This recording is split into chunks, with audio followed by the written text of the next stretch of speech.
This one is a 28 carat 5-stone lightning ridge rough parcel. A couple of challenging little stones here. This one will be a fairly easy cutter. Just anybody with some skills. Little crystal.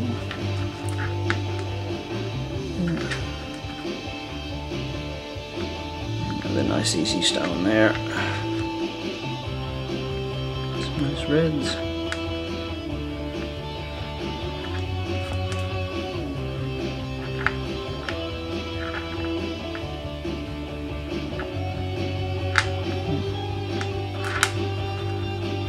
It looks like somebody started cutting this one and abandoned it. It's got great color. You see, it's a lot of sand. So, too much to be a stable stone, really. It would be a craft piece, or maybe a doublet if you wanted to go down on it thin and put it on some black.